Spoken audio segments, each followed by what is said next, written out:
Welcome back to the Jazari Qual Show. Jazari here with my co-host Tommy.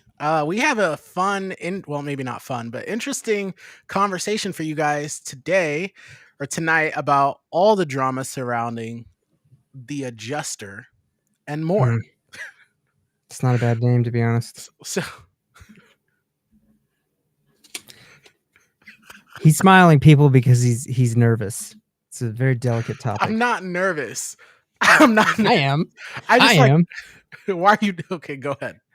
I don't know. It's because it's like one of those things. It's like it involves violence, but you also kind of like get it. Like I get it, you know. Yeah, okay. So you were talking about how like violence is not good and I'm not condoning violence or anything like that. But Yeah. the thing too is that like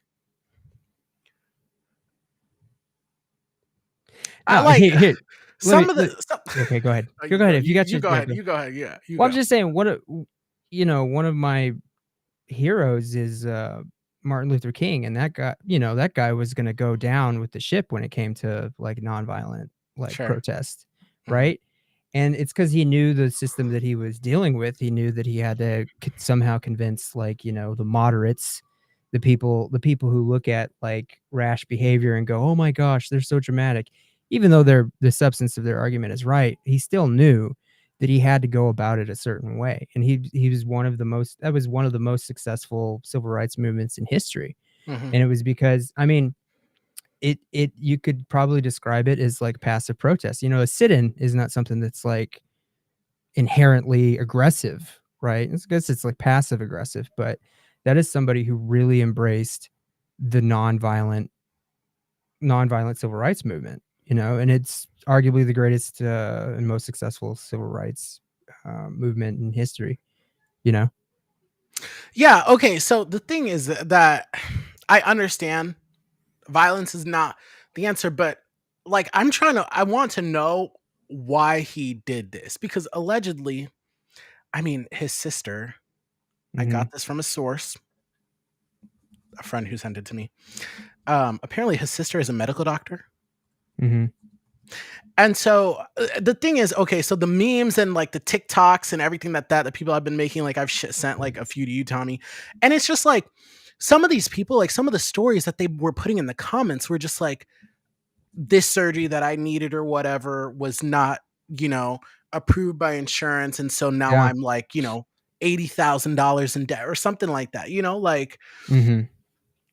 somebody said this once, and not condoning violence, but if an insurance agency or company like decides, and I don't even know if this is possible for them to like for them not to pay for a surgery that you need, like a Mhm. lifelike thing, is that like in a sense of them saying like, okay, well if you die, you die, like who cares? Yeah.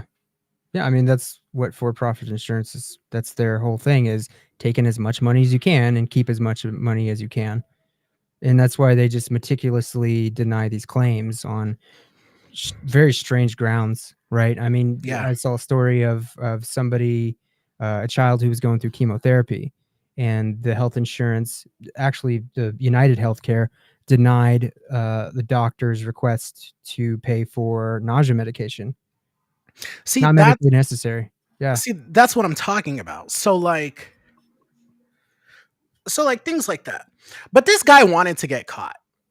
Yeah. No, definitely. Okay, so you found out that was a hoax, that video that was on his YouTube channel? Yeah, it was taken down, and everybody's kind of saying it was a hoax because it wasn't him. But I wouldn't be surprised if he had some kind of dead man switch. But at this point, I don't know what else he has to offer besides his story on in court. You know what I'm saying? Hmm. I mean, there's so many layers to this. Like he used a gun. Actually, that turned out to not be true. But Monopoly money. He had the bullet casings. You know, Yeah, so the bullet casings had like what was written on them again? deny, depose, delay, or something like that. Three Okay, Ds. and huh. So I mean, like he clearly had layers. He was pretty good at planning this stuff, but how he got caught is just like, really, that's how this ends. You want to go Yeah, into that? yeah, go ahead. I'm a He got caught at McDonald's. Somebody one picture he got one picture of his face during his entire time in New York City, and it was because he was flirting with a hostess for the hostel he was staying in. She said, we were flirting, and I said, "Let me see that smile." Pulls down the mask, gives him that smile. That one photo, some McDonald's employee noticed it was him. I mean, I don't have all the details, but noticed it was him and called the cops and said, "I think this guy's the guy." What was the reward money? Was it like up to 60,000 or something crazy like that? It started going up when people were like $10,000, really? Like for this guy who made $10 million a year, like off of human Mm. suffering. That's all you're gonna give the peasants. I don't know. I don't know. I feel like Why? McDonald's. So Yeah. okay, so it says up to $60,000. What if they're just like, okay, here's $100? I mean, they can do that. I It think says that up has happened in to, history. up Let's see. to. I can look this up. But yeah, I can't believe this all came down to McDonald's. The person who called the cops on him. And the a lot of people have had this take of like, if this guy wasn't a CEO of a major healthcare company and this was Yeah. you, I mean, it took them Yeah. 20, almost 30 years to find out who killed Tupac. Tupac ain't I dead. We already talked about this. no. No, okay, fine. Yeah, I know. I'm just kidding. What people are Yes. saying that he's on an island with Aaliyah and Biggie Smalls. So yeah, and then Elvis isn't dead too. That's just one of those things. Oh, you've never heard Elvis isn't dead? I have Like, not oh heard my that one. gosh. That's like the boomer conspiracy for like a famous musician who didn't die, you know? Hmm. My dad's music. But yeah, I just looked it up. It was $10,000 from NYPD and then $50,000 from FBI. And it's just like, NYPD, we know you got money. They're like the third biggest police force in the world. Who's the first? Probably, I don't know, probably California. us. Oh, maybe. I don't know. I could look that up, but if we're going off of all kinds of tangents, we'll be here all night. But yeah, Golden Arches, man. Took down this American folk hero, and it was really interesting because he all of his social media was accessible publicly, and we Mhm. learned so much about him. And wouldn't you know it, Talk guy's a about right winger. Oh Yeah, yeah, talk more about because I didn't look up his social media or anything like that. Honestly, I have not been as fascinated about this story like everybody else or Tommy has been. Like I yeah, haven't really followed it like much yeah. at all. All I saw was this United Healthcare CEO was shot in broad daylight. Then Hmm. there's the manhunt. Like I would see things here and there. He was trending #1 on Twitter earlier, but other than that, I Yeah, have not. yeah. I mean, I just think. I mean, did you ever have a family member who had a health insurance nightmare? You ever had that? Um,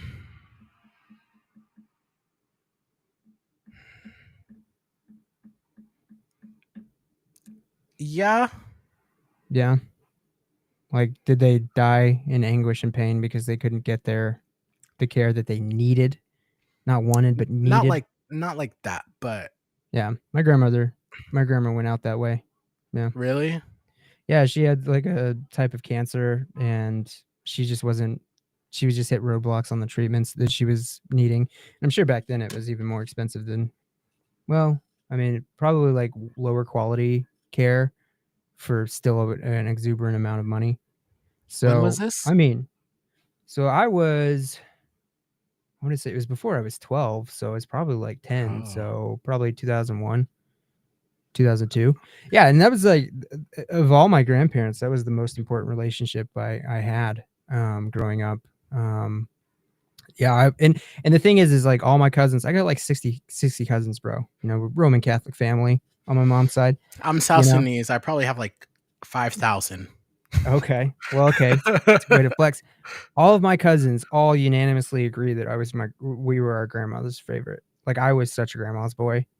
And then Really? just having to watch her slowly die and deteriorate, man, that just. And I remember we were like rushing to the hospital because we knew it was coming any day now for a long time. And then we were rushing to the hospital because we thought this is it. You haven't seen her in like 2 days or something like that. And like I get to the hospital, I get up on the floor where she is, and they say, it's too late. Dude, just devastated. I was just devastated. And it's like, she lived a good long life. It's just I wish she didn't have to suffer there at the end. you know? Mm. What happened? So What, like, was it just the, like, pain medication that she was denied, or yeah, she was in a lot of pain and like she was denied like nausea medications and stuff. And she was given, I don't know, my mom could tell you more about it because my mom's in the healthcare and she also was basically taking care of my grandparents as they got elderly and stuff. But yeah, I mean, she just it wasn't I don't know why my head wants to say thyroid cancer because I feel like thyroid cancer is actually easily treatable, but I just remember it was just a kind of very painful ending, and I just remember just watching her, just the weight was coming off, Mhm. like, every day. It seemed like she was dropping pounds. So, I mean, it's just like and then you got hundreds of thousands of Americans who have these same horror stories about somebody. I have a one of my cousin's kid was born with spina bifida, and she was born Mm. right about the time that the Affordable Care Act was passed. And why is this important? Is because before the Affordable Care Act was around, they still had lifetime caps of $1 million. Like once the insurance pays for $1 million, you don't get anything else after that. You know, Seriously? yeah, and then that was one of the most important things Obamacare did was like remove that cap. It's like you want to be in the for-profit healthcare insurance industry, you're going to insure people. There's going to be no cap. You can't do pre-existing conditions. That was the other important thing it did. And like she was born right around that time. I want to say before or slightly after, but like it was in What the year did news the and they were go what year did the ACA go through again? 2009, I want to say, maybe That 2010. that was literally the year or a year before my nephew was born, and he was a preemie. He Yeah, was, like, 5 months dude, premature.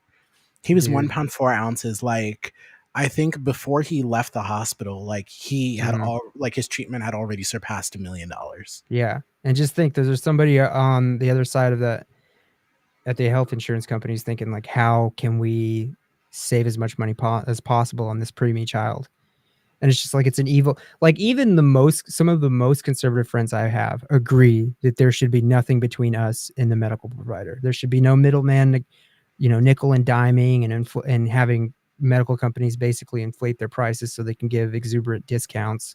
Yeah. Like even conservatives are like, there should be no middleman. I should be able to go to the doctor and pay the doctor what I can, and like we do know like this greedy middleman who does all this BS like negotiating, they inflate prices. They definitely do. Like a good example is when basically the entire insurance industry decided that LASIK surgery was basically cosmetic or whatever and would never cover it under any circumstances. LASIK surgery went LASIK was from cosmetic? yeah, it's considered an elective surgery, right? So at the time when they made this decision, they said we're not covering this at all. We're not going to negotiate this. We're just not going to pay for it at all. It's an elective. You can wear glasses, poor. But anyways, Did you say so poor? yeah, you pores. You better get in line, pores. You better start what is it? Sad emoji on the United Health social Dang. media updates. So, anyways, like when the entire insurance industry decided that LASIK surgery was not going to be something they were covered, people who were given LASIK surgery was like, well, we got to figure out how to make this affordable. And now LASIK surgery is something that most people can pay for out of pocket Hmm. because it's like there's none of that nickel and diming and haggling and inflation of prices and demands for arbitrary, exuberant discounts. LASIK just figured it out. Like if it comes to any kind of medical treatment, that's a great example of what free market society is supposed to be. Right. See, and Yeah, this just pegs the question of, like, what things in industry should just not be privatized? yeah, railroad. I mean, those railroaders they wanted to strike so they could get paid sick or just sick days, not even paid sick days. And then unfortunately, like Congress that was Democrat at the time, and you had a Democratic president, Biden, basically block them from being able to strike. And it's like, here's the thing. If they are so important that you won't let them strike, they need to be a government entity. Like, Yeah. I can't strike. I'm a government employee. I get it. I accept that. But I also get great benefits and I get decent pay. But also, like, it's because I live in Lincoln, Nebraska. Like, the cost of living is good. So, I mean, it's like if an industry is just too important to let people strike, it needs to be nationalized. I'm not trying to sound like Karl Marx, but that's just the truth. Really quick, Oh, this this is the guy. photo I sent you, yeah, or showed talked to you about. Yeah, Like he told me he was ripped. this is the photo that like the news agencies are like running through the mill right now. What a handsome guy. You know what's messed up is when the Boston Marathon bombing happened, because the one of the bombers was kind of moderately attractive. Tons of people were like, "Oh my god, it couldn't have been him. He's hot." People are gonna fall in love with this guy It's, as you long know as what he's that's not crazy. called? It's called pretty privilege. But here's the thing. Somebody was on Facebook said a 26-year-old Ivy League Italian hottie named Luigi Oh, was jeez. not on my bingo card, having a hard time with the fact that someone could meticulously plan an assassination and get caught at a McDonald's with a weapon, fake IDs, and a manifesto. He kept Unless that he stuff wanted to get because caught. he wanted to get caught. You don't. It was a ghost gun. You can get rid of a ghost gun Why do pretty you think he easily. wanted to get caught? We'll probably tell a story. Probably. I mean, he has a manifesto. You don't write a manifesto if you don't want people to read it. You know, and like some of his like people that he admired was like Ted Kaczynski, the Unabomber. Ted Kaczynski was like, he was actually really smart, but also really mentally ill. But like this guy expressed admiration. I mean, because his social media is just wide open. Like we know like a lot about him. He's a conservative. He's an Elon Musk fan. You know, he's like a fan of the Joe Rogan sphere. You know, like one of the things he advocated for banning Japanese sex toys because that's why they have a declining birth rate. Like, this guy was a conservative. It was interesting. And he liked Tucker Carlson. He had views on masculinity and physical fitness, like in line with like the, I guess what you would call the red pill sphere, like Fresh and Fit, that ridiculous show. Okay, all right. So You know. then I just wonder what the motive was to go get around at this guy. Like, why the United Healthcare CEO? So what we do know is that he had two grandparents who died pretty close to each other, and I think that critique. Majority claimed he acted independently. Manifestos of traditional forms of protest were ineffective. Yeah. I do apologize for any strife. Majority accused healthcare corporations of prioritizing profits over patient care, something that's true, referring to them as parasites. He I referred to don't have who as anything. parasites? Healthcare CEOs and companies. I don't see anything about like personal. Let's see. I didn't have any of that in my notes.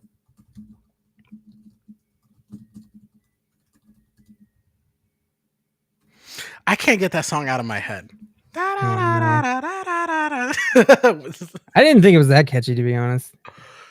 was I don't want to say it was a bop, but it's like one of those tunes that you're just like Get stuck in for your the, head. yeah, so it's a video that I saw on Twitter of people were just like, "Oh my gosh, they're making TikToks about this guy and stuff. They're making TikToks about like Okay. joking about the healthcare CEO getting unalived. So yeah, it looks like he had two grandparents who died pretty close to each other in the 2010s, and probably had some kind of experience there. I think we would know. On his social media, he basically voiced a grudge because of his own interactions with the industry. He posted a bunch of X-ray photos on his X account, Twitter, showing 4 pins in his spine. He also worked at a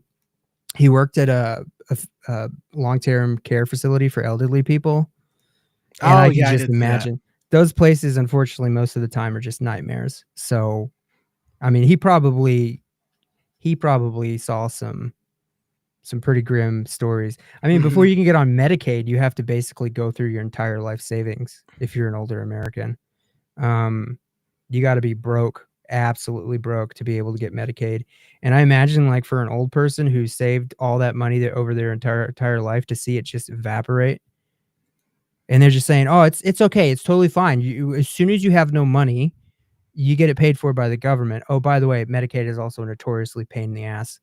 Well, You that's know? also like people create savings like that to pass on generational wealth, you know? So it's like Yeah.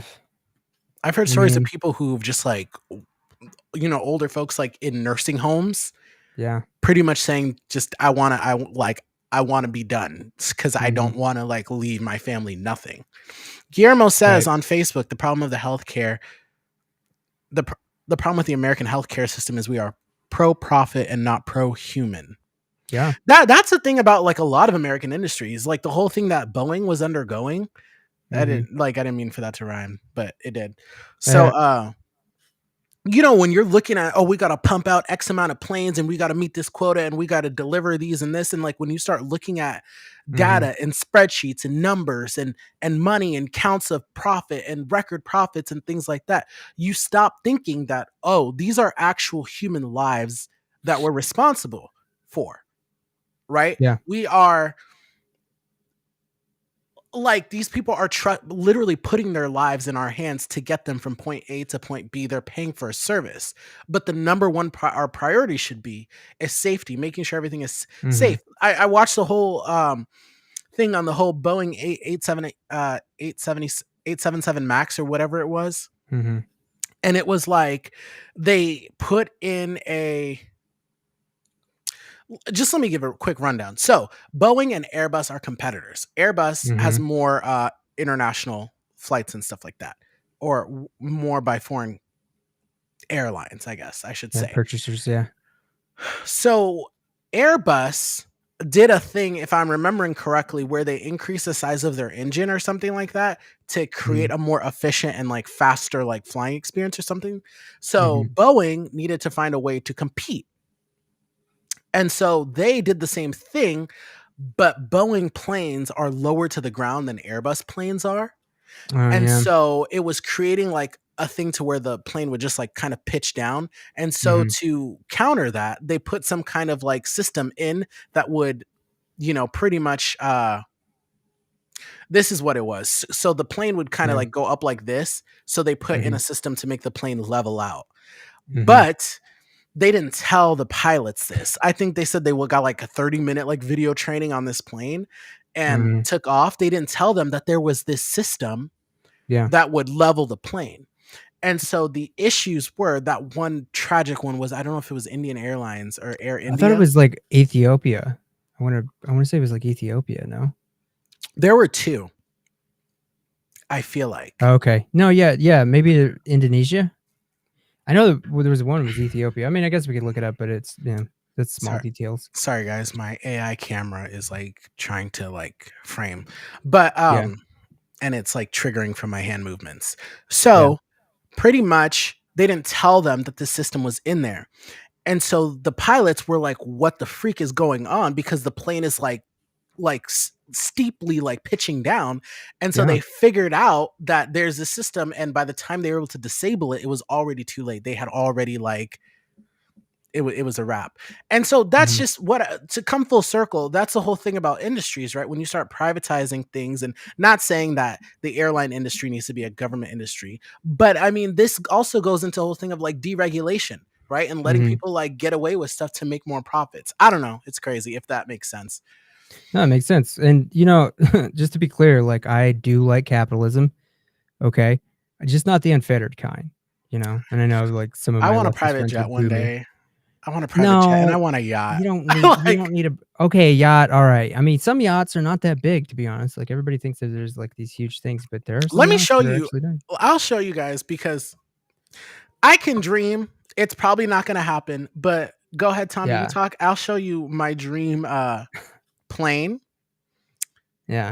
If It's you're a it's Dassault just so Falcon 6X in a contemporary design. But go ahead. this is something I wanna get into more in the future, but, like, I think progressives and liberals, we have to view, like, leftists as our political adversaries, just like right wingers, because leftists are the type of people that say something like, "Oh, all capitalism is exploitation, and the system needs to be abolished." And it's just like those blow the system up type people aren't going to get you anywhere. Try running a campaign on that type of thing. Hmm. Um, Also, grow up. Like, come on. Um, so I mean, like, that's something that liberals and progressives do have to distinguish themselves from the future. But what I want is I want human-centered capitalism. I want good regulations and stuff. And if a company, like a pharmaceutical company, like what is it, Sackler? Oh, come on, Jazari. This is I have been dreaming about this jet for like a couple of years now. I've watched so Oh many my YouTube videos. gosh. Look at the cockpit. This is what they call the Falcon Eye. Look at Okay. this. How much does this cost? I mean, just to buy, not even to maintain. I think like 50 million. Oh my god, Jazari. Look at All this. right, well, I guess, Look at this. The glass, right? So like the panel separating is like it's just a fire plane. It is beautiful. man, I think I'm being luxurious when I pick economy over basic economy.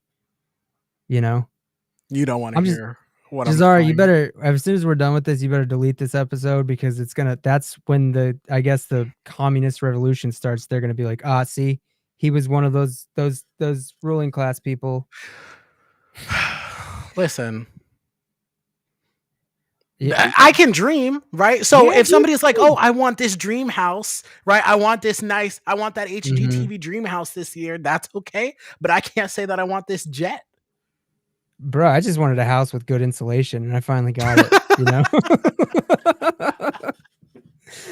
And I will completely honest people. You know, I work hard, but so does everybody else. I have this house because I basically married up into the upper middle class. Okay, luck is part of that equation of success, and anybody who's telling you it's not about luck is lying. Okay, I you want a know. 300-meter yacht. Okay, 300 meters. Jeez, man. Okay. Guys, I have dreams, okay? And it's okay You for have me to dreams. have dreams. Okay, what about realistic ones? Like retirement? Like that's still almost, I mean, for a lot of people it's not realistic, but like, Look at nice. this. Oh, It's like a it is mini just, cruise ship. I say I do like capitalism, but I told you not unfettered capitalism, and this is unfettered capitalism. I'm sorry. Oh my gosh, it is like a, Look at that. oh, what the heck is that? That's not this Falcon 6 or whatever it was, right? No, that's and okay, and so the reason why I would go with Dassault is because they used to make military planes. I think in Mm, World War I or World War II, okay. and so And it's just like Mitsubishi used to put motors in Japanese Zeros. So, and now I have a Mitsubishi heat pump on the side of my house. Tommy, stop lying. If I got this yacht and I said, "Hey, let's go on a cruise to Hawaii," you would be there. Nope. Yes, Nope. you Have would. you ever sailed? Have you ever sailed? No. Oh my gosh. I've sailed. Like with the sails, not with this stuff, not with a motor. And like I got, when I was living in Milwaukee, like Milwaukee, wait, no, Michigan Lake is right there. And it's just like, well, why not? Like let's go learn to sail, and it was so much fun. So you should start there. You should get rated on like an actual sailboat first and then see if you like it, because some people would show up to these classes and they'd be like, oh, this is so exciting. They get on the boat and they lose their minds. Have you been on a ship before? You done a cruise or anything? No. Oh, just sorry. I can dream. I can dream.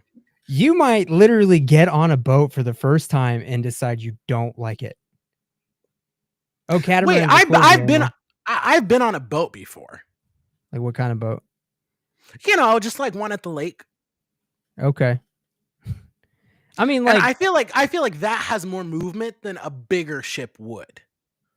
oh yeah, a big ship would be able Like to I feel like handle, you would get more seasick or more like, get No, for water sure. sickness on a You should smaller watch boat, but you should watch some of those videos where like a carnival cruise actually goes through like really rough seas.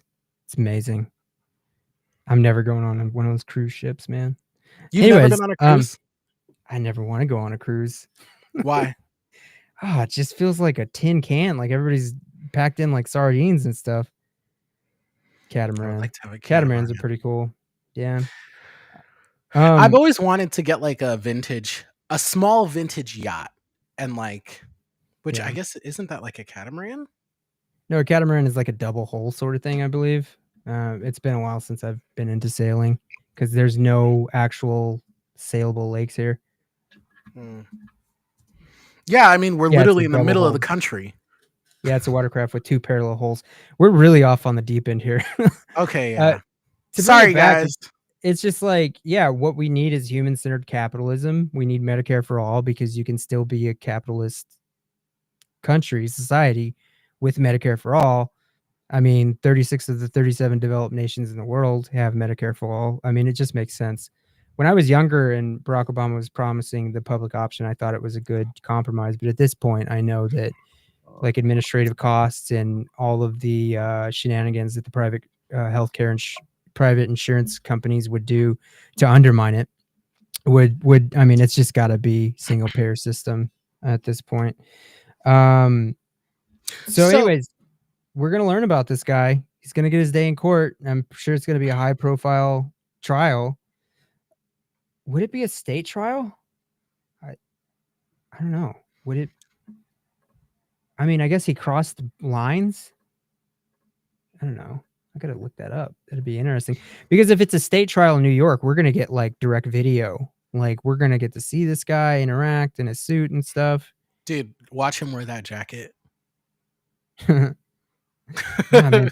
People were doing like adjust like Cosplay they're calling him competition. the adjuster. I mean, I've seen a few people refer to him as adjuster. I don't know if they're actually calling that, but people were doing like adjuster lookalike competitions in a park in New York City or something like that. So, anyways, I mean, we can go into the thing I wanted to talk about. How like yeah. Oh, did he? Or she? I think a Can you parliamentarian was a believe the she at the time. parliamentarian basically held back universal health care back in the Obama years? Well, Obama wasn't pushing for universal health care. He was pushing for the public option, which I agree would be way better than what we have now, and probably was the most fundable, one of the most fundamental things about what Obamacare was supposed to be. But he wasn't going for single payer. No, I mean the guy wasn't Yeah. even guy didn't even support gay marriage at the time. It still wasn't politically expedient. You know, like Apparently, Hillary like, didn't. some of the black Yeah, churches got, like, really upset about that. that he didn't support gay marriage, or that he Well, that he said he did. didn't because, I mean, like, Yeah, conservatism in that aspect, yeah. and then when It's he crazy came to out. think, like, you can still see videos from, like, 2008 where Hillary Clinton was like, "I agree marriage is between a man and a woman." And then, like Hillary said that? oh, yeah, she was, like, pro straight marriage for a very long time, and she didn't change until much later in her career, and, it's because it's all about, like, the winds changing, and trying to see where things are going and stuff, and, like, Yeah. Oh, what's the next talking point? What's the next talking point we need to hitch on to? yeah, and, like, the thing is, like, I don't blame them. I mean, you have to navigate a very complex system, and if it's not gonna be them who steps up to it, some other opportunistic person will step up and and you know, I mean, it's just like, if you're not capable of navigating, like, the social maneuvering and the changing, culture of society, like, Mhm. you don't stand a good chance. And, like, here's a good example is Bernie Sanders has always been, like, pro gay rights, right? You can look at videos from the '90s or something like that where he's like Yeah, Bernie's been yeah. very consistent. Yeah, but imagine if we went right. If we went right wing instead of, less progressive on the issue, he would be blowing in the wind. He might not have even been reelected all these years. Like, you just never know where cultural winds are gonna shift. I mean, like, everybody thought in, like, the 2010s, looking at data, they thought that we were gonna be a much more liberal nation, you know? By Mhm. now. People were talking about how North Carolina's gonna be voting blue for the rest of history because Obama won it the first time. People were like, "Look, North Carolina's gonna be a blue state. It's only a matter of time before Texas is a blue state," and that didn't pan out, you know? So, I I don't mean, we know, can get dude. back on track. But this court Yeah. case is going to be very high profile. Yeah, I just hope he doesn't turn out to be a nut like Krasinski.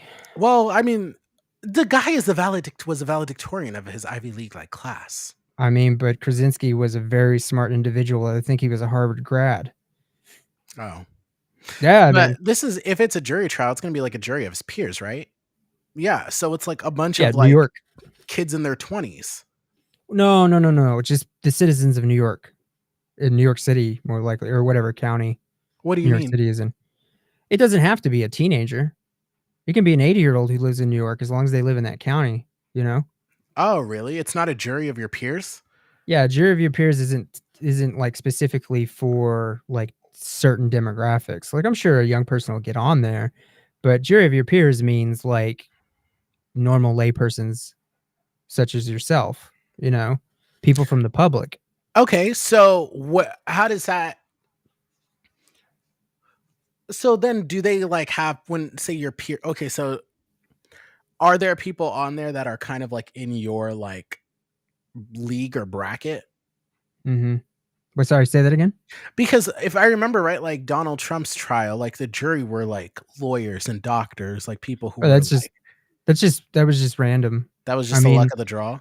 well, yeah, but you have to So go then through jury. what is the saying of the It's not the jury of luck your of the draw. peers? Does it just mean the It jury just of means like citizens, just citizens. man, Um, that doesn't make sense. yeah, no, it makes perfect sense. You don't want a No, it doesn't. politician. You don't want a politician to be a juror. You don't want like a judge. No, I'm talking Like you're about gonna like bench when I press. hear a jury of your peers, I'm thinking Yeah. people in your age group. Remember, these were words that were written down like 300 years ago, 200 something years ago.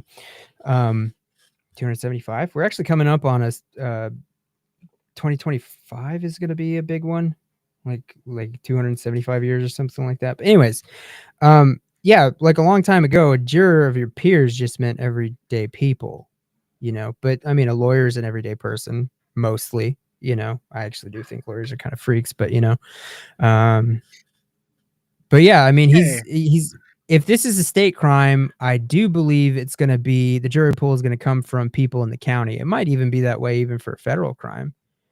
So Guillermo just asked about jury selection, and that's the thing is like they'll draft a huge jury pool. It'll be far more than 12, and then the defense and the prosecution will be able to go through asking these people questions, and they'll be able to object to somebody being included on the jury.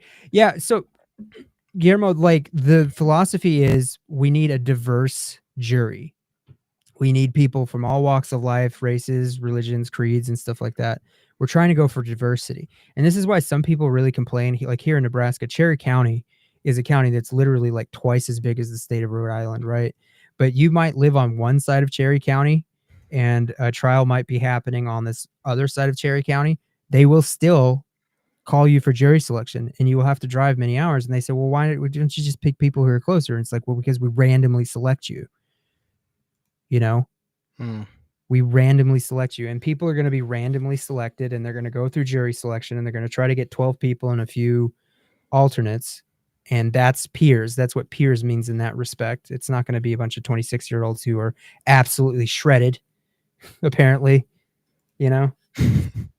But I don't know. We could now I just feel like we're just talking about economic class. The thing I wanted to talk about today was actually kind of like it's kind of in a different, it's about race, like because this one tweet that came like, okay, so listen, conservative talking heads are all over the internet trying to like change this from class anger to about like a A racial race, divide yeah. or a gender divide and stuff like that. And there was this one tweet by Matt Walsh that really brought up like this really important piece of American history called the Bacon Rebellion. I don't know if you have slides. I could just talk about it. You don't have to like actually go to the Did slide. you where did you put the slides? It was in Canva. You sent me like a link to Canva. Oh, So that's that's where where they that are. is. Yeah, if you want a minute to just take that to pull that up.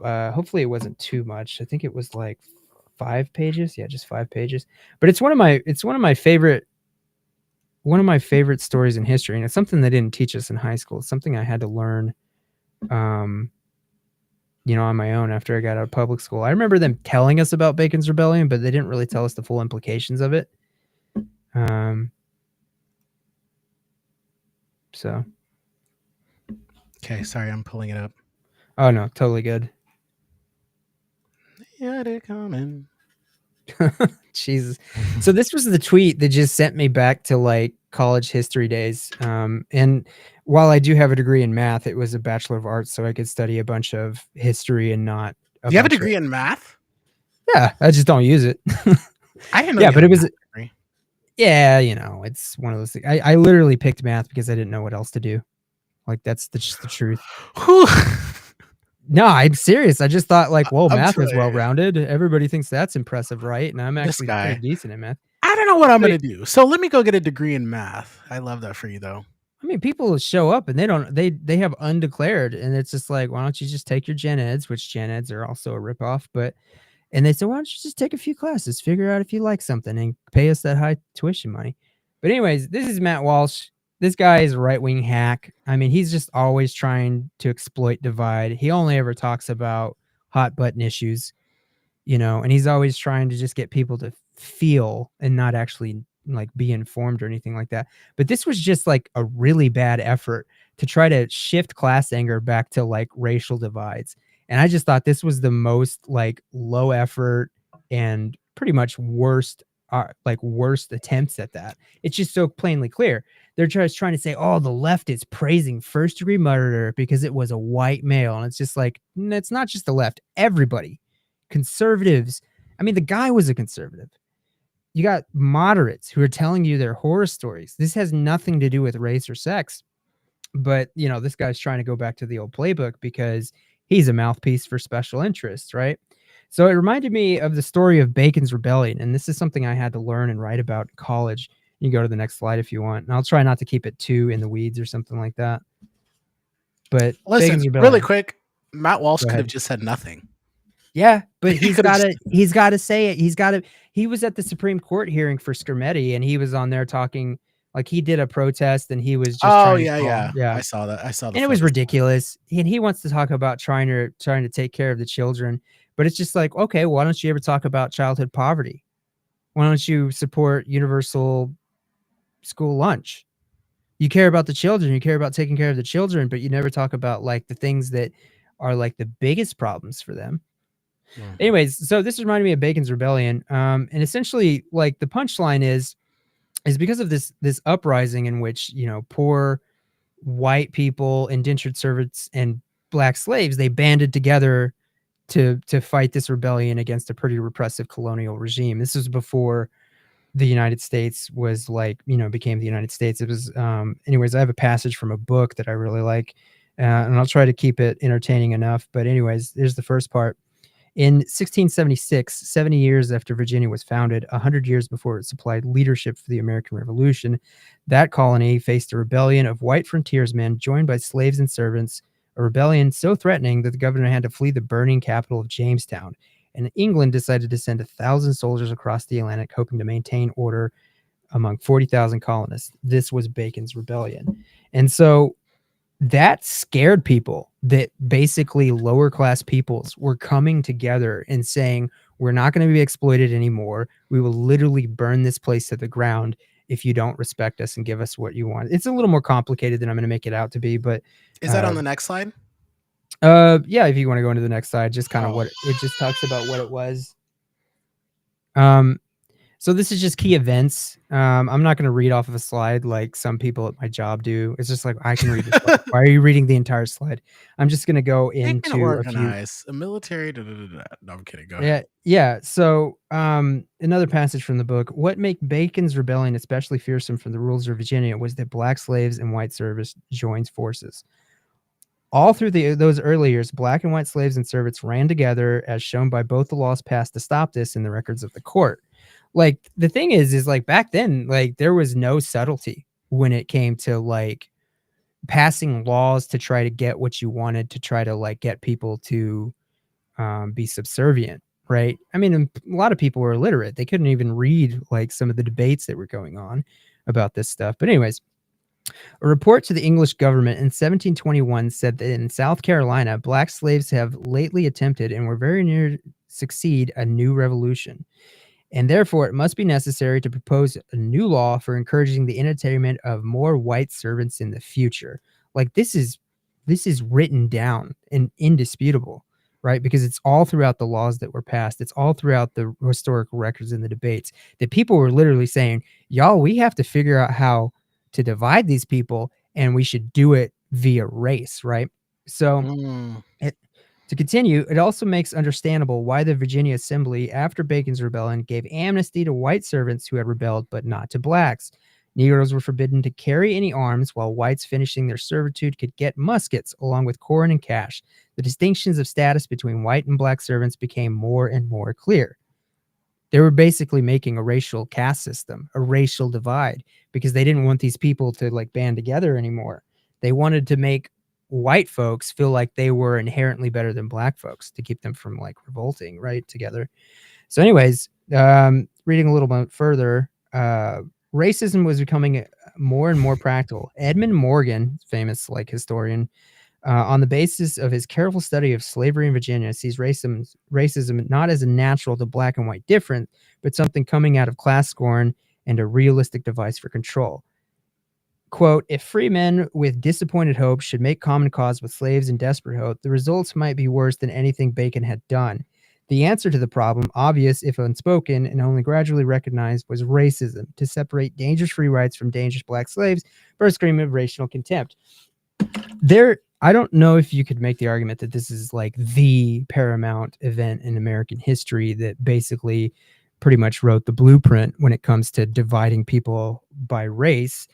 But this is one of the single best like examples of colonial ruling class going, we need to use race to divide these people so they won't realize that they have a lot in common, that they're being exploited, and that they'll and you know have them band together and basically overthrow us. It's one, I mean, like race is a really problem in America even today. And it's all because it is very expedient device.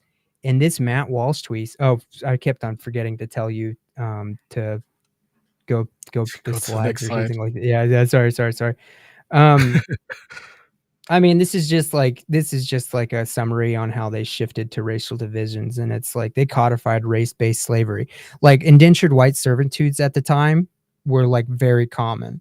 If you wanted to go to the New World, you could basically sell yourself into slavery for a fixed amount of time, and then when you were free, then you were free to be in the colonies or something like that. Didn't really make everything better after that fact, but they basically decided, okay, the only people who are going to be slaves is black people, and we're going to make white people believe that they're better than black people, so they'll be divided, right? And it's all there in the history. It's all in there in the debate when it comes to the laws. Yeah, I mean, they gave them more legal rights. They really made the playing field just completely different between the two races. So, anyways, you can go to the next slide. But the long-term That's the last. legacy, This is the yeah, it's one. the last one. Yeah, the long-term legacy is it just basically just created a different kind of caste system between black and white people. And then of course, you know, there's other ethnicities that are also impacted, but that was the greatest divide. And so when I look at that Matt Walsh tweet, it's just a full mask off like hack way of trying to go back to the old playbook. Oh my gosh, working class people are united on this topic. We have to do something to make them not so united. We have to keep on getting them to fight each other and stuff like that. And he just like, he didn't even put any effort into it. It was such low effort. And he was just like, oh, well, it's the left. It's only the left. So there's shifting it to a political thing that is celebrating the death of a white man. They hate him because he's a white man. And if it was a black woman, they wouldn't be celebrating. It's like people would be celebrating. It would be the same thing because people would still be reminded of all the horrible things they had to go through with the health insurance provider. And so that's it. I mean, Ben Shapiro got ratioed in his own like comment section when it came to his little spiel. He tried making it about how it was only the left, and then all of his audience was like, Ben, you're wrong on this one. We totally get it. And they were gleeful too. I mean, I think it was gallows humor. I don't think anybody's out there is like legitimately happy, like just, and that's it. You know, there's more to it. There's certainly more layers. But I mean, it's just like, that's a pretty good indication that these people are grifters. You know, they're wanting you to feel something. They're not wanting you to know something. They aren't wanting you to give you the information that would actually make you like effective when it comes to trying to bring about change.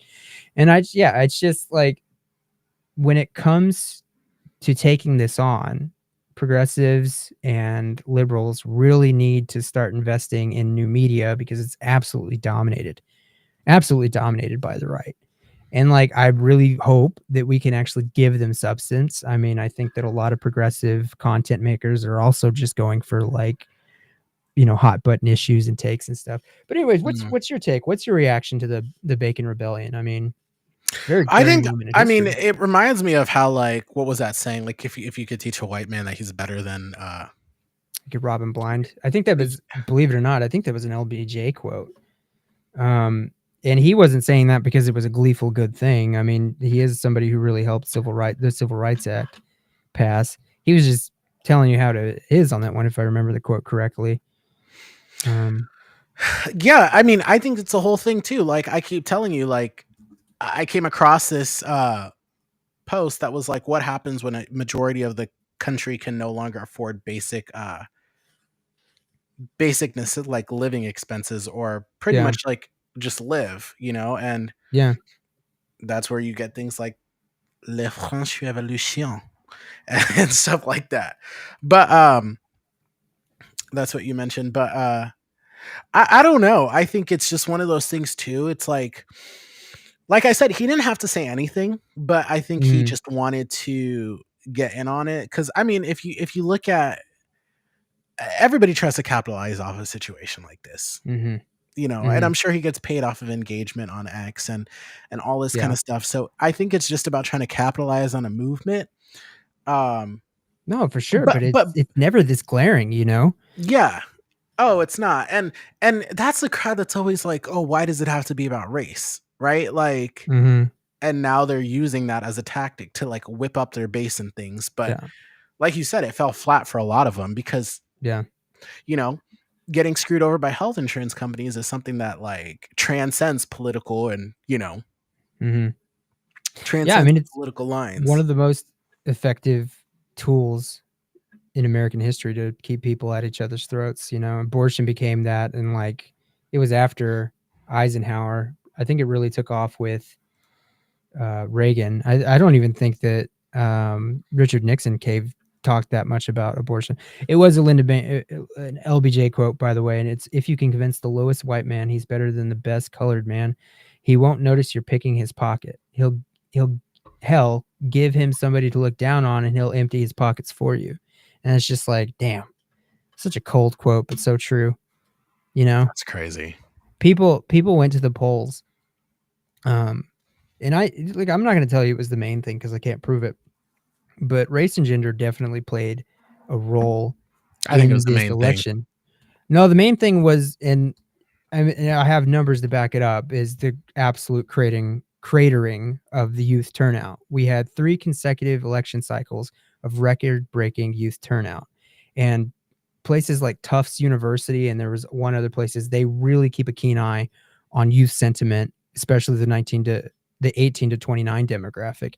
And what I mean, we have the proof that that was probably the reason why Harris lost, because something like we were hovering at like an average of 50% in the last 3 cycles of youth turnout, and this is records. We're breaking records at this point, and then it At cratered 3%? 50%. Oh, 50%. Sorry. So we're breaking records at this point. 2020 was like a little over 50%, which is crazy for youth turnout to, the 18 to 29 demographic. And then it cratered to 10% in 2024. And why it did was and I can give you the stats. People were polled. There's been analysis. It was because of the Gaza protesters. Speaking of which, this is a good segue. Do you have those videos? Yeah, I do. If I you want to have go into a that, we could save it for another time, but yeah. I mean, I'm No, we can sorry, go like, into it. So, Harris. Go ahead. I Go was ahead. gonna say, before we talk about this next segment, I did reach out to these groups to see if somebody would come on and talk to us about this and Mhm. give us their perspective and why they chose to go about this protest the way that they did. Yeah. And they respectfully declined. And so, but we're still gonna kind of discuss what happened because there was a protest that took place during the annual tree lighting ceremony, in the rotunda at the Capitol here in Lincoln, Mhm. Nebraska yesterday. And so they posted a lot of, I mean, not a lot, like a good amount of like videos of different angles of this protest that took place. But go ahead and Yeah, I feel while you like search for the videos. Okay, I If feel like anybody comes on, there's gonna be a battle of words because I literally look at the numbers and I can't help but see that the Gaza protests. I don't know what they want to call their movement. I apologize if I'm not capturing that accurately, but this demoralized youth turnout, and we know from polls that the youth who voted in 2020, who came out and pretty much put Biden over the top, or was one of the biggest pieces to that, they were absolutely demoralized by what was going on in Gaza. And the especially 18 to 29-year-olds, like, reported that that was a huge part of why. I mean, they were hugely concerned with it. And I'm sorry, I think the numbers are there to prove that these protesters and all the propaganda they put online, Genocide Joe, somebody called the state party chair here for the Democrats Genocide Jane. seriously, Pretty good alliteration, I'm going to be honest with you Killer there. Kamala. It's that not as good a alliteration as Genocide Joe or Genocide Jane, but, like, this was just a tactic to say somebody likes genocide, to just shut them up and quiet their voices. An easy kind of sort of canceling, right? To dismiss, oh, Kamala loves genocide. Don't vote for her because that's a vote for genocide. And it's like, okay, well, you didn't vote for her. Youth turnout cratered, and now we have Sh Donald Trump, well, who's yeah, go ahead. and she lost, so I guess that was to, I don't know, teach her a lesson or whatever it was, Yeah. and now it's kinda just like, now Donald Trump is the one that you guys have to work with. And let's go into the details. He's stacking his administration full of Christian Zionists. Miriam Adelson doesn't give you $100 million because she's feeling good, because she's being nice. She wants Trump to annex the West Bank. And under Harris presidency, annexation of the West Bank would never happen. And And it she was is the a only one that talked about, like, a permanent ceasefire and a two-state solution, and people were just like, "Well, why well, don't you do it now?" Because the vice president does not have legislative power, or she does not have the vice president doesn't have the, like, the pull to do that kinda stuff. listen, the kind of reform you're going to need is not as sexy as going on here on this self-righteous crusades and a tree lighting ceremony. Seriously, in Lincoln, Nebraska. And I saw some of my friends who do the same rounds on social media saying, "Oh, this is so great." And it's just like, you're the only ones who think this is great. Let's play, Seriously? I mean, you had let's a play kids choir. let's play Jesus. a couple of these so people can kinda get context of Sure. what we're talking about. Boycott Israel! Arms embargo on Israel now! Arms embargo on Israel now! Stop the genocide! Stop the genocide! No more genocide on our dime! Support America, not Israel! Stop sending our taxes to kill innocent.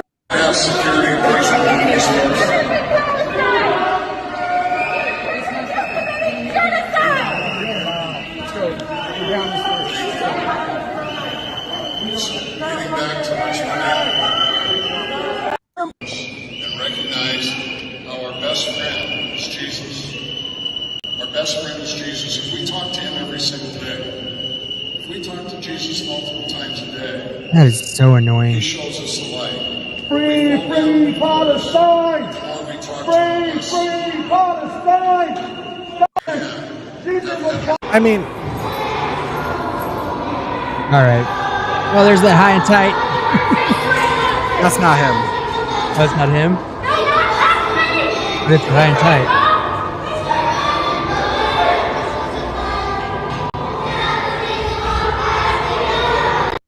being the mother of Jesus, thinking of flag days. We wish you'd stop the genocide! We wish you'd stop the genocide! We wish you'd stop the genocide! And that's why we're here! So, this is where I kinda get confused too, because it's just like a lot of I've seen people demonize the Biden-Harris administration and say all this stuff, Mhm. and then discourage people from turning up to the polls. She lost. Then still continue to talk about, "Oh, if you supported Donald Trump, like, this is what he wanted and this and that," and it's just like let me hold your hand while I say this. This is the two-party system we work in or we live Yeah, in. This is what we have to this is what you have to operate in. These are your two options. And unfortunately. oh yeah, so it's like it's either this or it's either this. And it's just like all the other good all how do I say this without trying to be slanted one way or the other? It's just like you They're the have to least come bad, yeah, and like for you guys, Donald Trump was the lesser of two evils. Okay. So now you like that's who you have to talk to. That's who you have to go up against because on January 20th, like I said before, Kamala Harris is going to show up, do whatever she needs to do, give JD Vance and his wife a tour of the Naval Observatory. Her and her husband are going to do everything they need to do. They're going to shake hands, smile, wave, do all of that stuff. And as soon as it's over, she's getting on a jet and she's flying back to California to live her rich bougie lifestyle and go and relax. And that's it. And then so the people that you have to work with now and that you have to deal with is going to be Donald Trump and his, Secretary of State. Those are who the is a people Christian nationalist. those are the people you're going to have to deal with. And so it's just like if this was your end goal, that was the time. November 5th was the day. November 5th was the time. That was the election day, right? Yeah, That's it. something like that. I don't know, it feels like 10 years ago. So Listen, now it's kind of just like, so now, like, and that's why I really wanted to have somebody come on here and talk about this. But like I said, they decided not to, or sure, respectfully declined to be makes like, sense. what is this supposed to accomplish? I understand that protest, like in our country, has had a history of like violent protesting. You know what I mean? Like the Boston Tea Party. You think that was an actual tea party? No, it was Sure, lit.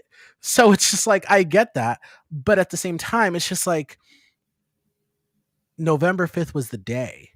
Do you know what I'm saying? So it's like yeah. now what? Well, let me put it this way. This is the most petulant, selfish, egotistical movements I've ever had to witness in my entire life, and I You think studied so? history. Yeah, of course, because this does nothing. Like the civil rights movements and leaders in the civil rights movements understood you can't get anything without getting people elected, you know? Mhm. And these people let perfect be the opposite of good, and honestly, the only thing they're doing is they're making themselves feel warm and smuggy on the inside. Okay?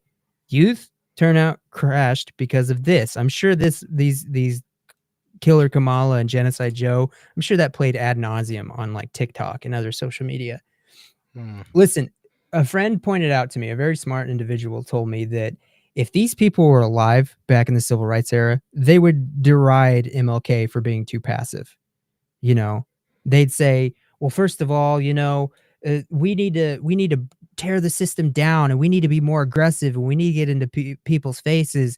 And also, what's with the vertical leadership? We don't need hierarchy. We need horizontal leadership with no real face. And it's just like, it's so ridiculous because I mean, just why can't you take a page out of the book of the most successful civil rights movement in American history? You know, what would they have done in this situation if this was their topic? Candlelight vigil. They would pass out leaflets, you know? And I know that doesn't seem that doesn't seem like it's gonna get anything done, but remember, it's the most successful civil rights movement in American history. And also, I just gotta be honest, these people are incredibly privileged. If the people of the civil rights movement did aggressive stuff like this, they would be murdered.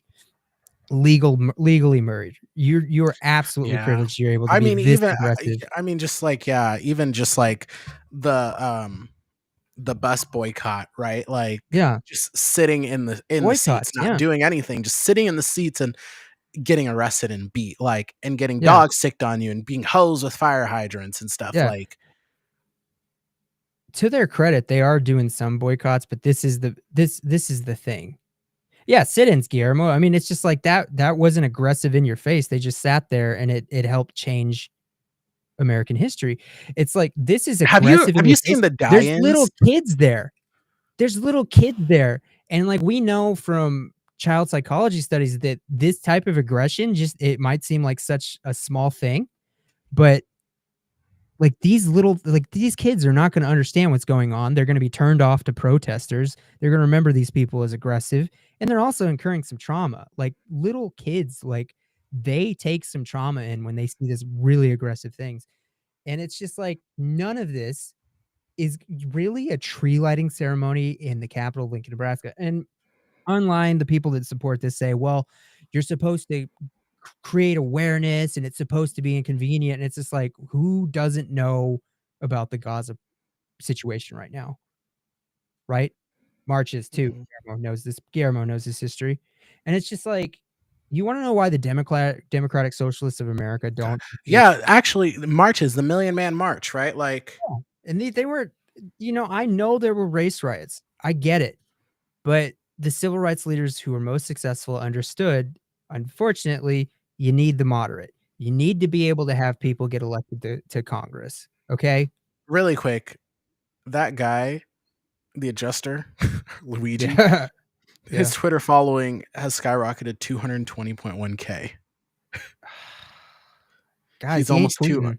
He's almost to 250,000 followers on Twitter. He ain't tweeting, and we're already learning that he was kind of in the manosphere, and he was like one of those lonely male people who had conservative views on sex and stuff like that.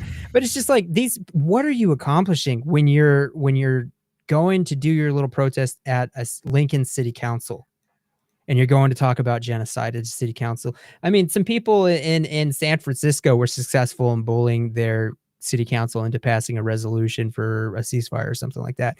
And they applauded and they patted themselves on the back. And it's just like, nobody cares about the San Francisco City Council's resolution when it comes to foreign policy. Literally has nothing to do with them. And these people, the local people, they protested the Lancaster County Democratic holiday party outside somebody's house. Seriously? What?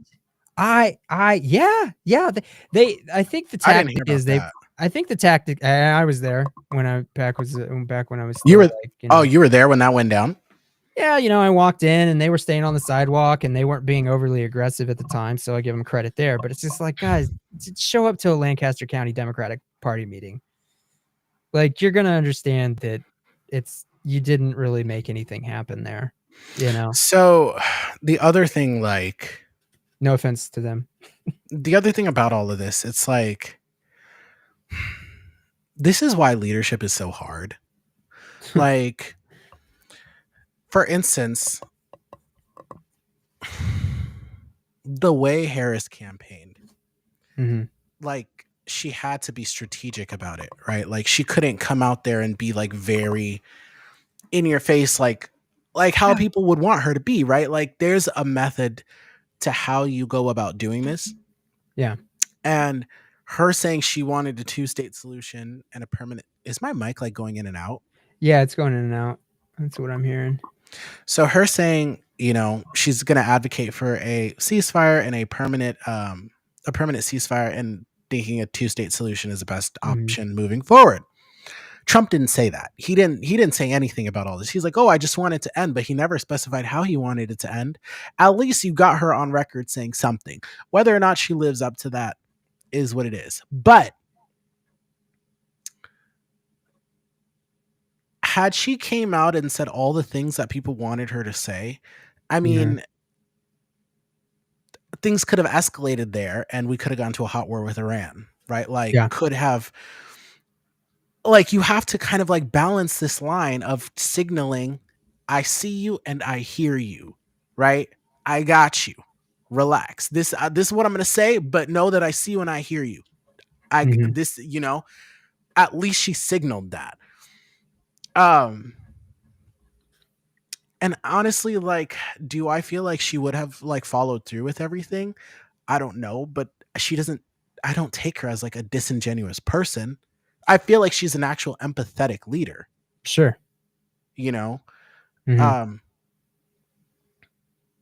And so, yeah, because now it's just like, what would have happened if she said all that stuff? She got elected, but then we're now in a hot war with her. I don't know.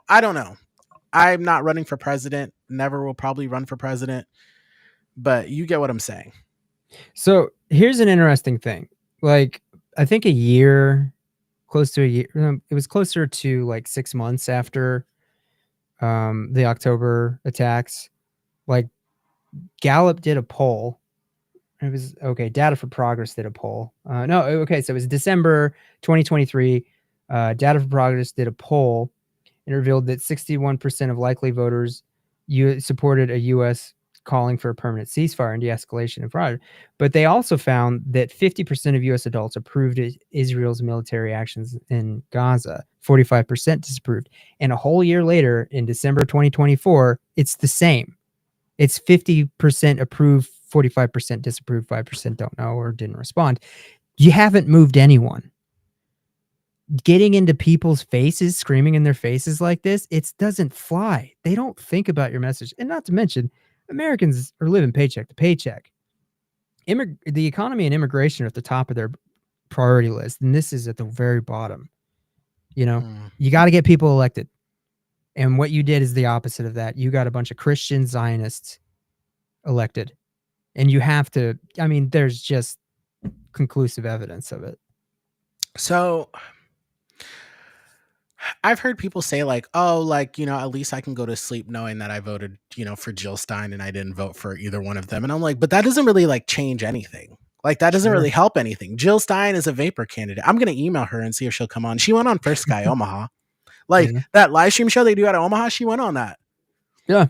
So I'm going to hit her up and, be like, hey, can you come on? Because like before this last election cycle, she was like gone for like 4 years. Like people are like, what has Jill Stein been up to? Yeah. Like, what has she been doing? Like she got fined like $130 million. But other than that, like where's sis been? So it's just like, are you going to call her now? Like, yeah. Well, like you said, she's a vapor candidate. Like the Green Party only shows up every 4 years during a presidential election trying to play spoiler. That's it. I mean, they do no actual organization at lower levels in the off seasons on off presidential election years. And it's just like to fall for this racket every time. Like anytime you ask her, like, what's your plan for getting people in Congress or the Senate or governors and managers, she's got nothing. Her whole plan is to win the presidency and somehow all the Democrats and the Republicans, because they don't contest any of those other races, right? Senate and Congress. Her whole plan is just to somehow like wish cast all of this into, I mean, dude, there's spoiler candidates. And listen, if Miriam Adelson gets what she wants and they annex the West Bank, where are those Palestinians going to go? Probably a Warsaw-style ghetto. What are you going to do? You're going to protest harder? Or are you going to actually grow up and try to get people who are sympathetic to your cause elected? Yeah. Like you need people. Like people understood that a long time ago. This aggression wins nobody over. And we have the polling to show that nobody has changed their mind over Gaza over a year, despite all this flooding the zone. And then also people understood you got to have people in Congress. And it's just like you guys. Okay, hold on really quick. One other thing too, that now that I'm looking at this, so some of these guys, like I recognize them, they're a part of like executive protection. So they're a part of the state patrol. Yeah. Another thing for people watching, people like when this is going on, what the frick is going on? Okay. Another thing is like, don't try to be a hero. I mean, like, when you see these guys like stand up like they're going to do something, like don't escalate it. Let the security that is there do what they feel like. Don't get involved like that. Do you know what I'm saying? So yeah, but I mean, like this is emotionally charged, aggressive rhetoric. I understand if somebody snaps. I understand that. So like this guy standing right here, right? So if this guy sitting right here stands up and gets in his face and starts pushing back, like he's gonna like take care of the situation. It's like that's what I'm saying. Like don't. Yeah. Don't do I mean, that. I took care of a situation recently on See, that's what I'm saying. Like, I mean, that was okay. Yeah, okay, I get it. I mean, but these people are being aggressive. Okay, all right. Hold on. You need to identify yourself. Jesus was Palestinian. He was born in Palestine. It's just egotistical. It's just feeling warm and smuggy. Like, this is so ridiculous.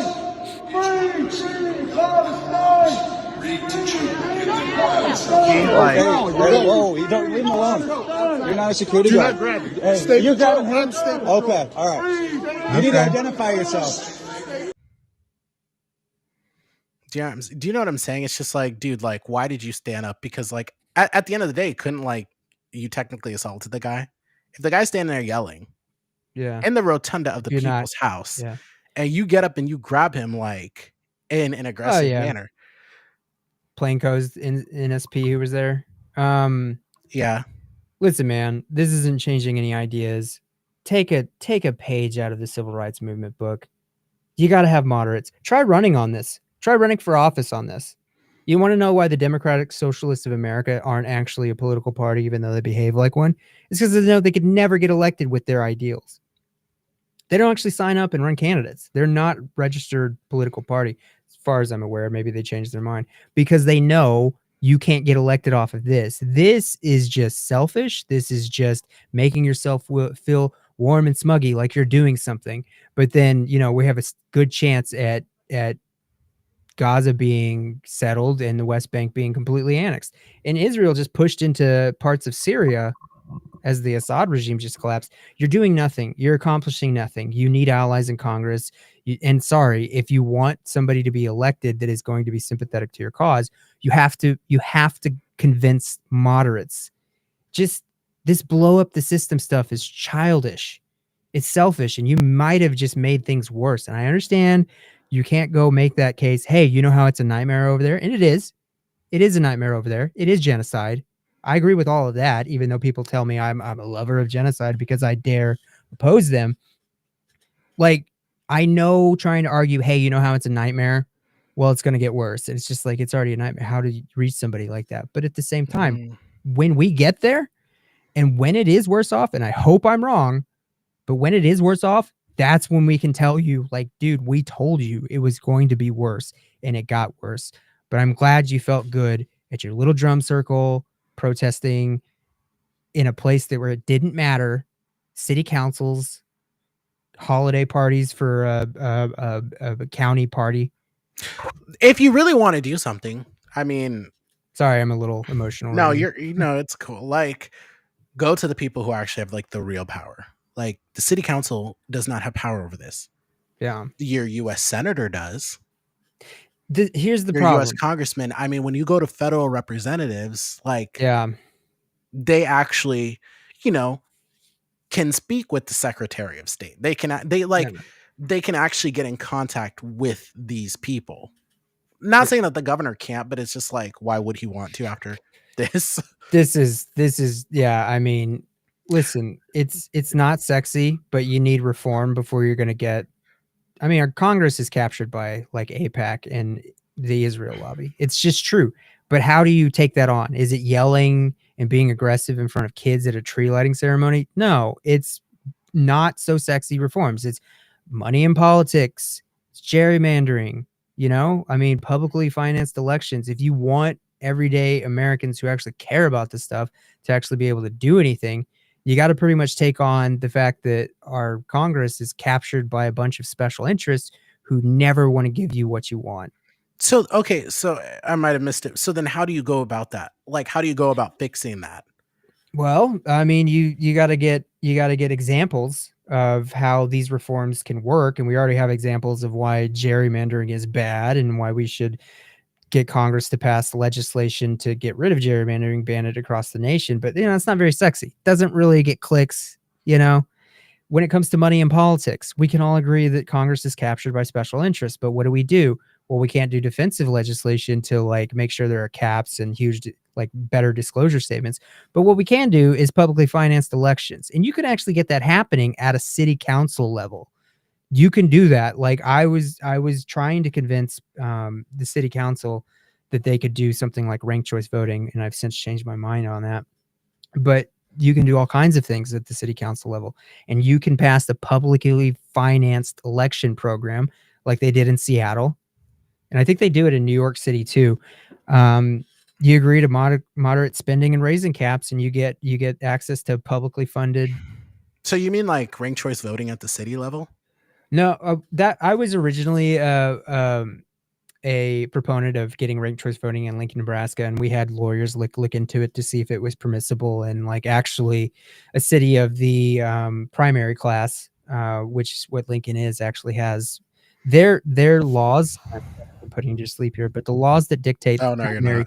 cities of the primary class in Lincoln are actually really wide open. Like when it comes to the metropolitan class that Omaha is, it's the only metropolitan class in Nebraska, and Lincoln's the only primary class. They like realized a long time ago that Omaha could just completely swing the direction of Nebraska. So they put a lot more effort into codifying restrictions for cities of the metropolitan class. But they didn't for the primary class. I don't think they thought about Lincoln becoming a huge population when they wrote the laws. But we had lawyers look at it, and we gave opinions to the city council saying this is permissible because they just didn't ban it when they were writing chapter 15 of the state statutes or something like that. But I've since changed my mind on alternative voting systems. That is something you need. Unfortunately, I think people are just turned off by ranked choice voting because of how the tabulating works and how it takes a long time to get results. And I've since become a proponent of something that's kind of called, like, it's a variant between first past the post and ranked choice voting. I like to call it united choice voting, but it's basically just a variant of something called Bordetella voting. The variant that I would support is, okay, listen, every election you get top 4 primary. It's just a regular primary, top 4 vote getters, they go to the general. But when you get to the general, you have your first choice and your second choice. First choice gets 2 points, second choice gets 1 point. So this would take the sting of like vote splitting away. You could actually feel good about voting for a third party because you have a backup, right? This would take like, I don't know, I have a whole list of it. I'm not actually really prepared to like tell you about anything, but basically strategic voting and vote splitting is what keeps us in a two-party system, is we have to come up with an alternative. Unfortunately, I mean, I thought for a very long time it would be ranked choice voting, but the ranked choice voting efforts got absolutely creamed this last cycle. They went 0 for 4 in state balloted measures, and they almost got repealed in Alaska. And I think it's just because people are sitting around going, why don't we have results yet? You know, because it takes a while. It takes like 2 weeks, right? But with united choice voting, it's 1 round. Like people go by a point system instead of a vote system. Your top choice gets 2 points. Your second choice gets 1 point. There you go. I mean, that could be something there. But yeah, I mean, it's just these really unsexy reforms that you need to support. You're never going to be able to get what you want when Congress is captured in the way that it is.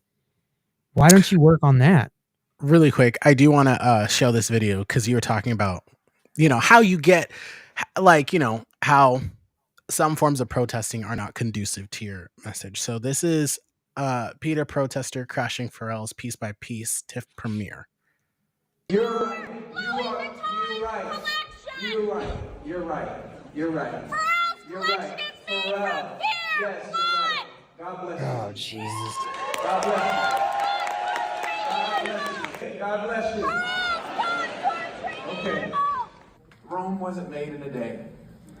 And sometimes when you have plans to change things in situations, you have to get in a position of power and of influence where you can change people's minds and help progression. That is not necessarily the way to do it. Yeah, that's okay. exactly. When that change comes, everybody in this room will remember that I told you we're actually working on that. And if she would have just asked me, I would have told her. You see? And he won everybody in that room. She lost everyone in that room. He understands it takes an adult approach. I'm sorry, Guillermo. There's no time and place for those little time and place. I agree. Selfish. Those little that's all they're doing is they're making themselves feel better. That's it. Tommy, you're not gonna end the embargo when we have a captured Congress, and this is run for office on this. Go ahead, like get in there, run for office on this, and see what happens. I do agree that there's a it's frustrating. There's levels and steps to this, right? So it's just like, would doing this be more conducive than like pressing your US senator? Do you know what I mean? But you're not going to convince Deb Fisher and Pete Ricketts to abandon Israel. Well, okay. Well, then, we had an independent who was running, right? Like, who was probably much more accessible to talk to. and explain like, hey, like Much more independent in his funding. we can we can sorry. Yeah, but Guillermo, you don't have an absolute right to protest. You have to like actually sign up and get permits for it. Nobody has an absolute right to most of the things in the Well, Constitution. You can't show up to a tree lighting ceremony all aggressive and in people's faces. And then also let's think about like the no, okay, practicality. so inside the Capitol like that, like they can't kick people out. Like they can't hold like a private event like that. Like it was a public event. So, Yes, however, they can't kick people out. I see them do it all the time. but what I think he means is like, hold on, let me read his comments really quick. He's saying like, okay, so you have a right to say what you want when you go there. I mean, like free speech has its limitations, but let's say if you want to show up and you want to protest with your signs, go ahead and do that. But just know that that might backfire on your. Sorry, guys, this mic. But it's just like a no that like, hey, this could backfire on your movement, right? So like this might not be conducive. So if you want to do it, go ahead and do it, but just know that it can make things worse. Yes, it's a public event, Guillermo, but you don't have a right to go in there all aggressive and stuff like that. NSP has laws that allow them to remove people from the state capitol. Like, and when you have large protests, like you have to file for a permit. I don't know how many people they had, but it's just like, yeah, I know it's a public place. I can't go into the Capitol right now. Dude, I can just walk it's in. You think I can closed. just walk in? It's Yeah, closed, right? They have rules, is my point. They have rules. And the NSP wasn't kicking you out breaking the rules. They're kicking you out because you broke the rules. All right? But we don't even have to get into the law of it, man. It's just like you convinced no one. Traumatized a few kids while you did it. You convinced no one. The only people who liked it were the people liking and sharing on social media, but those are the same people who agree with you beforehand. I'm sorry. I mean, it's just like I'm such a huge history nerd, and I am absolutely infatuated with the civil rights movement. And it's like you have to make your choices, man. You gotta like, are you gonna be an MLK or are you gonna be Malcolm X? And remember, Malcolm X reformed at the end of his life. He left the Nation of Islam and he stopped being so aggressive and stuff because he knew it wasn't working. He knew MLK was actually getting things done. It's just like, why can you not look back at history and figure this out? See, and that's kind of just why, like, I actually really, really did want them to come on. I mean, we were. Oh, I don't think they would like me. Well, I mean, I just think that, like, but that's the thing too. It's like you gotta understand that, like, not everyone is going to fully agree with your tactics, right? Like, not everybody is going to just like fall in line, and you got to be prepared for that, right? Like, you have to be prepared to know that not everyone is gonna fall in line. So you have to have some kind of contingency plan on how do you pitch this, right? So like, how do you spin this in a way that like actually changes people's minds from a potentially off-putting look at like a protest like this to, okay, I understand why you did it, why you went about it this way. Sure.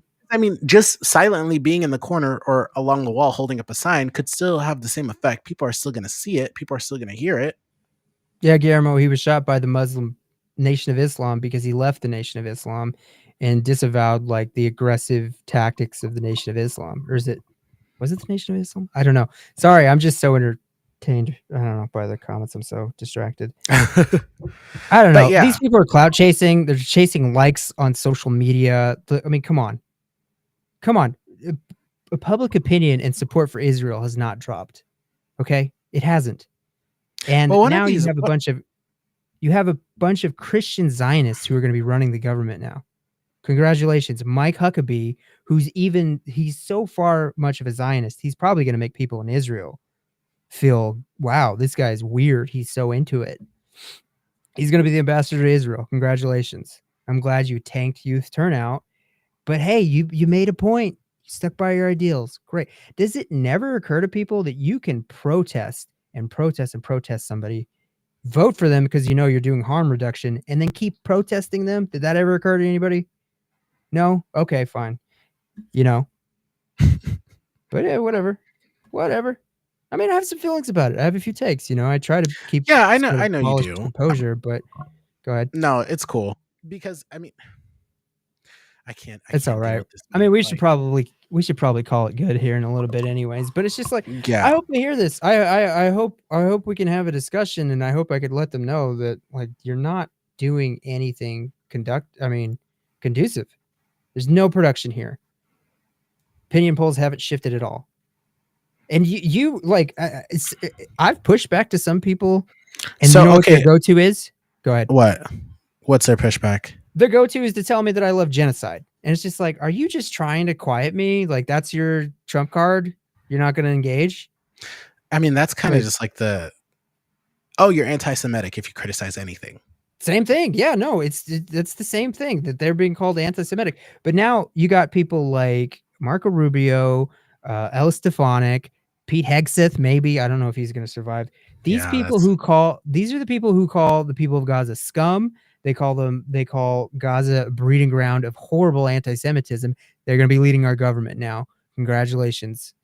well, so Guillermo, to address your comment here, he says Biden was a Zionist. However, I mean, if you think of the new Secretary of State pick, Mike Huckabee, that's Mike Huckabee, right? Yeah, no, If I Mike Huckabee is State Secretary is Marco Rubio, Christian Zionist, and Mike Huckabee is going to be the ambassador to Israel, also a huge Christian Zionist, probably the doesn't biggest one even there is. refer to the West Bank as the West Bank. He calls it Yeah, Judea and Samaria. and he believes they should annex it because it's their land. You know, And Miriam Adelson and her husband like single-handedly funded Trump in 2016. Not single-handedly, but they basically their demand was move the embassy to Jerusalem and recognize the Golan Heights as Israeli territory. And now Miriam Adelson gave Trump even more money, and she wants West Bank to be annexed. So if that happens, way to go. Awesome, y'all. But at least you feel good about yourselves. That's, you know. I am very curious to see how this all plays out, because I mean, so even Trump was talking about how like what was his post on True Social or Twitter or whatever, saying that like Mhm. they're release the hostages or there's going to be huge like repercussions, and people are like, I thought you were anti-war, dude. Like, Mhm. He's not. so it's just like, There goes your mic again. It's all right. We should probably call it soon. yeah, we should. Do you know what's doing that? Is mine doing that? No, yours is not doing that. Hold on. Is yours have like an automatic adjust or something going on? Anyways, this is how show business goes, people. No. Yeah, I don't know. I mean, and like we haven't even gotten to the other implications. You know, right? Skirmetti is probably the most important trans right case in history right now. And you know what? You probably helped do. You probably helped like affirm the 6-3 conservative majority on the Supreme Court.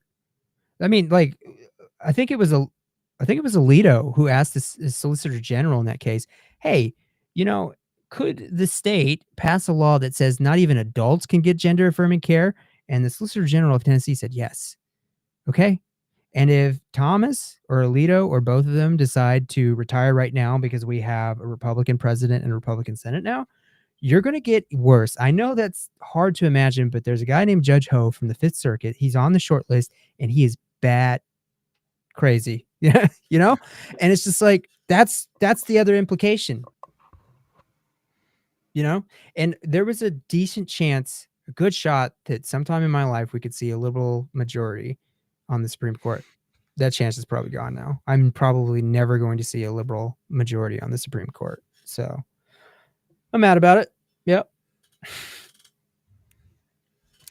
I don't know, dude. I think that it's just a lot. There's just too much going on. It's just too much Yeah. going on. Yeah. Oh, that really quick in other news, that subway death that happened of that 26-year-old Marine that put that a guy who was experienced a mental health crisis on the subway and a Yeah. chokehold and killed him was just acquitted Yeah. by a jury. I don't know the specifics of that case, but like he was just a civilian intervening, right? Trying to hold this guy down while Yeah. the cops were coming. So pretty much the guy was having an episode, getting into people's faces, yelling and things like that. And so this guy took it upon himself to put him in a chokehold and restrain him. The guy didn't touch anybody. I mean, he was like going around Mhm. yelling and stuff like that. Did not put his hands on anybody, from what I could gather. But this former Marine figured he was going to be proactive, and because he didn't want the guy to, potentially hurt somebody. Yeah. Uh, Wait I don't until some understand the wait. chokehold. I That's what I'm guess saying. Wait until, because he wanted to because he felt like he needed to do something. can't give the guy a backhand. Can we go with that? You just want to just like end his life Not even potentially. not even I don't that. know. I Wait don't know till the fact of the somebody. case. I'm just I'm like, sure there's. Yeah. Go ahead. wait till somebody touches someone. Yeah. Let the guy yell, let the guy scream, as long as he doesn't actually physically harm somebody. Yeah. Don't this is exactly what I was saying about the other stuff. Like, wait. You know what I'm Yeah. saying? Like, just wait until like actual like mess goes down, or you know what I want to say. Until goes down, wait. Yeah. Because Well, now hey, we're in this situation where now we have somebody a is dead, and now he's. Go ahead. Yeah. Well, just maybe I'm gonna just try to close it out here, but we have an interesting show on Thursday. We have Luke from Canada who's going to kind of give us a spiel of everything that's going down in Canada and Yeah. the implications of Trump being reelected and what that means for uh, the country of Canada.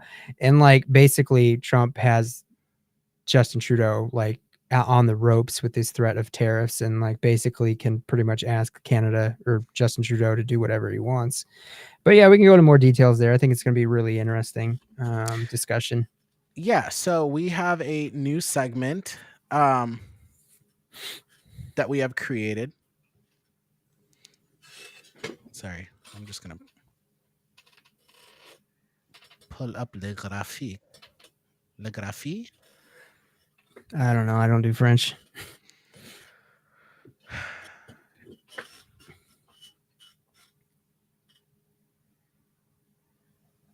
Dang. I saw it. Looks great. Take my word for it. Why can't I see this? So, yeah, pretty much. Oh, here it is. It's called Echoes from Abroad. And our first episode is Canada, and that's with this dude named Luke, who's going to talk to us about what Tommy said, what implications the second or Trump 2.0 could have for Canada and the struggles that is currently happening in Canada. But this overall series aims to, talk to people in different countries to just get different takes on political and cultural differences, and what their thoughts of the US are and what our thoughts of where they are. And so, yeah, Echoes from Abroad, starting this Wednesday, kicking off with Canada. Yeah, and We should I'm have went in hopeful that alphabetical order. We should have got like Argentina or something first, like that. I don't know anybody in Argentina, but I got some friends from England and one friend from Germany who love to talk politics. So I think it'd be interesting perspectives. And they're very interested in American politics, by the way. But there's very interesting developments happening all over the world. But right now, like the entire developed nation is against immigration, and it's kind of a bleak situation. But it would be good to hear from people in different countries about that, I think. Mm-hmm. Yeah, I think it's going to be a very interesting and refreshing thing to see, because we've seen just a rise. Like, I mean, Justin Trudeau's Liberal Party is in power in Canada right now, but that could be going away. However, you just seen like this rise in how governments or countries all around the world are shifting right. And so I think that'll be a fun thing to see. And even your friends from England, who was the prime minister that was only prime minister for like a month, a year and a half ago? Sunak, Richie Sunak or something. It was a female. Oh, from a year ago? I mean, you had Theresa May, and then you had one who was like prime minister for 45 days. Her, yeah, because she started like introducing all these tax cuts and Truss, things like Liz that. Truss. Yeah, Yes, they were Liz going like Truss. Yeah, super right wing economic, and like, people were like, "What the hell, lady?" It's just like, why can't we get that here, man? well, it got to the point where it's like they had to have somebody, they put in somebody else, or she had to Yeah, like. The Sunak. New York Yeah, Times did the Daily Podcast did this really good episode about that where they broke it all down, and I'm gonna like brush up on that before we have your English friends hop on. yeah. I But still got to talk to them, but they couldn't be any more politically different minded, and they'd probably be on the show like just yelling at each other. It'd be but great. I but that would be fun to see because like her, I mean, you get what I'm saying, because Yeah. like how her economic policies, maybe they both agree or disagree with them, but to see like all the taxes she was cutting, and it was like literally causing like the markets to spiral, and it was like Mm-hmm. he just proposing them did all of this stuff to the point where it's like they had this press conference where she brought in a more like seasoned member of parliament or whoever he was, her advisor, and pretty much she's standing there behind him with this awkward smile, and he's just literally announcing that they're pulling back everything that she announced that she wanted to do, and she was only prime minister for 45 days, and Yeah, I don't know if that set a record, but it was pretty close. yeah, and the queen George was like, Canning, 119 days. No, wait, 69. it's wild how their system is set up. The House of Commons and the House of Lords, it's kind of just like the House of Representatives and then the Senate, but the House of Yeah, it's a bit Lords is different. like Yeah. the House of Lords is like actual British nobility. Yeah. And they literally are just figureheads. Like the Commons can do whatever they want. The House of Lords can slow things down, but like they can't ultimately. And I would love to see like a devolved U.S. Senate. Like I would love Yeah, a situation where the Senate couldn't just outright block stuff just because one guy says he doesn't like it. yeah. Somebody was 49 like, days, shortest term. it's Yeah. just crazy how like 100 people can hold 300 plus million people hostage. Have you ever thought of it that way? Yeah, what is it? The bottom 25%, bottom 25 states make up 25% of the population, and like 17 of those 25 are traditionally red states. But it's just like there are 100 people, and you got to get 60 people to Yeah. pass something that like 80% of the majority of like the country wants, and they could just say no. That's Well, I think that's why you should bring back the talking filibuster. I mean, that's how we got the Civil Rights Act. Is we yeah. actually Let's see made how them. long they can stand up there and They like not have to go take filibustered a for like bathroom break.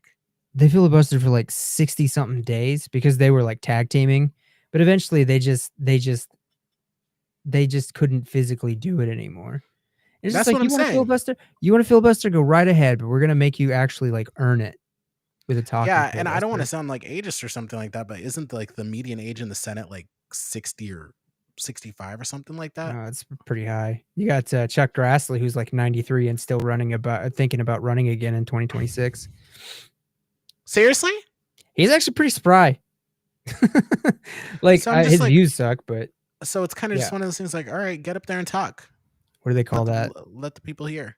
They call it a gerontocracy. Where the majority of the people who rule are older. Yeah, just like super old. No offense, I'm gonna be old too someday, God willing. Yeah. So I'm not trying to be ageist, man. Did you know age is the one thing that you're allowed to discriminate on when it comes to, like, if you're under the age of 40, people are allowed to discriminate on your age. That's why what's her name? Jane Raybould was going to give a two-tiered minimum Pay. wage. Yeah, like 18 or like everybody below the age of 20 was going to get a different kind of minimum wage. Totally legal because you're allowed to discriminate on age. So you want to below know the age something of 40. crazy? Okay, so when I was younger, me and my brother would like mow lawns in our neighborhoods and stuff like that. And I remember Mhm. this one house that we would go to. We would mow their lawn. They were a client of ours, but he would only pay us $12 because he felt like giving us like 20, $30 was too much for kids our age to have. Jeez. Yeah, what do you think, you were going to go buy some booze with it or something? I don't know. We should. Yeah, he's like 12. He's like, $12 is even pushing it. Yeah. I'm like, you see the inflation out here? Like, It's like, man, I might be 12, man, but I got Look, problems. I can't even go get a can of soda for less than $1.50 now. Oh man, my grandfather on my mom's side, that guy did not understand that soda pop was getting expensive, and it was really cute, to be honest. But he'd be like, "You want a soda pop?" And I was like, "Yeah, yeah." And he's like, "Here's a nickel."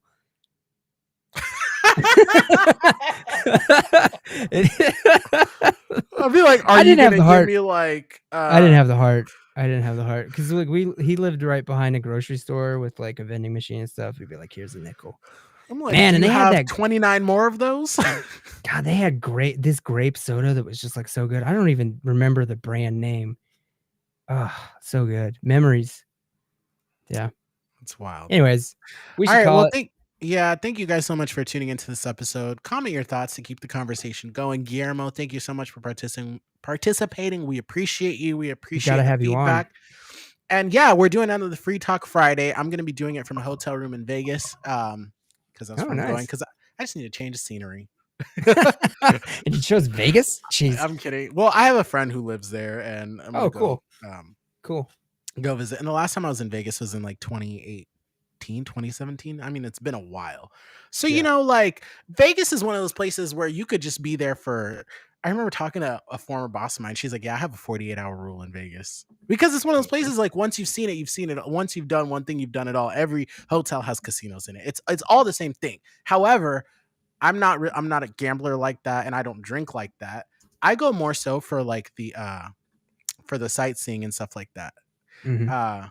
Like the high roller and just doing like touristy things is what I like. But yeah, anyways, so yeah, Yeah. on Wednesday we're gonna have